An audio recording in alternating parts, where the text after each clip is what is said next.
This bullet-riddled Toyota Rav-Four is where 38-year-old Wilbert Banks Junior met his death sometime around 11:30 on Friday night. Banks, who worked at Ordonez bike shop and assisted the Belize Cycling Federation with transportation duties for the coverage of cycling events, was driving along the Lake Garden Road in Ladyville when someone opened fire on his vehicle, hitting him several times and killing him. The severely wounded Banks lost control of the vehicle, which tore down a portion of a fence before it slammed into a house.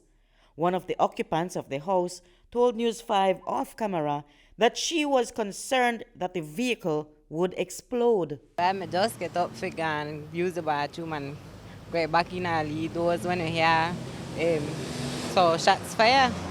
So usually we hear it in normal. So we set up on the main, and like 1 minute after, the vehicle going slam. So when we open the window, I said probably that one of my boss they get it. And I look at nothing, and my husband come out in the hall, and as he open the window, he see the vehicle. I called my mama, we live in a Ladyville Bank area, and she come, and the guys when me come with her, render assistance, but we couldn't do nothing because the man was already motionless. The vehicle was still on, his foot was on the gas, and probably the radiator leak out all the water.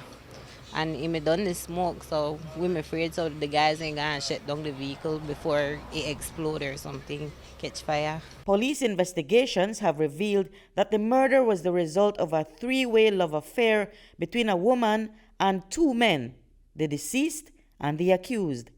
Commissioner of Police Chester Williams told the media today that investigators discovered the woman's cell phone at the crime scene, and that led them to their suspect. Searches were conducted by the police in the Ladyville and Belize city area to locate the woman whose phone was found on the scene. The woman was subsequently found along with another male person who happened to be her common-law husband, who has been identified as one Chrismar Espinosa. Chrismar Espinosa has been convicted of murder before, and on appeal, his murder conviction was reduced to manslaughter and recently got released from prison. It is our understanding through the investigation that prior to him going to prison, he was with the woman. And when he went to prison, she had an affair with the now deceased. And when he came out of prison, he got back with the woman, and Chrismar found out of her affair with the now deceased. And based on that, he went and committed the crime against Mr. Banks. Banks, also known as Yellow, played a major role in the cycling world. He provided transportation for the live coverages that the Belize Cycling Federation held, his last such role being the Holy Saturday Cross Country Cycling Classic. And on Sunday, Banks' employer, Andrew Ordonez, and the Federation held a ride against violence in memory of him, as well as in memory of Banks' brother, Kadim Banks, and Edison Usher, who lost their lives 2 years ago while going to cover the female cross-country race. The riders were touched by Banks' murder and turned out en masse to ride against violence. We are shocked. Everybody's shocked in reference to what has happened.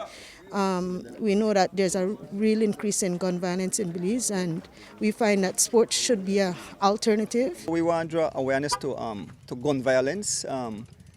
In this latest case, we were supposed to have a ride in memory of his brother, Kadim Banks, and Edison Usher, who lost their life almost 2 years ago, right? And so we were supposed to have that ride, but this incident happened, and so it shocked the entire Belize. I mean, a big part of the world. He was a humble giant. You could ask him to do anything. So he's not only like an employee to me or a friend. He's like a son. Things like that for happen for a man like that. And you know something? A lot of cyclists in a free time, they shoot them by a gun. Cyclists should never go like that. My Albert Pope gone, Jamin gone. Anybody started to go up and buy a gun. He was very involved in the sport. You come to Ordonez's shop, he's here helping to service the bikes. He's out every race, helping with the live streams, and so he was very involved. It hurts the cycling community a lot to lose someone like him. I just want to urge the whole public, man, honestly, think with love. Once you think with love, everything will be all right, because you'll walk away from conflict. The ride went through the John Smith Link Road, where Banks's only child, his daughter Aria Banks, went to see the event that was being ridden in memory of her father. At the end of the ride in front of his father's residence on Euphrates Avenue, Wilbert Banks Senior, overcome by grief, told us off camera that now he has no son because both of them are dead. His brother, Frederick Banks, who rode in memory of his nephew, told News 5 that the family is now grieving two brothers. This coming week will be 2 years since my next nephew died, right?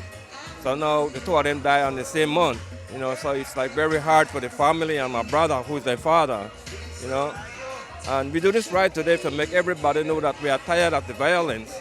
We are tired of people killing people for no reason. My little nephew is not hurt nobody.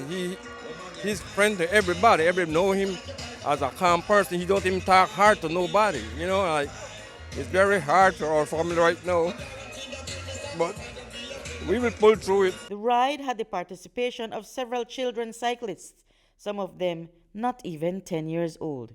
Reporting for News 5, I'm Marion Ali.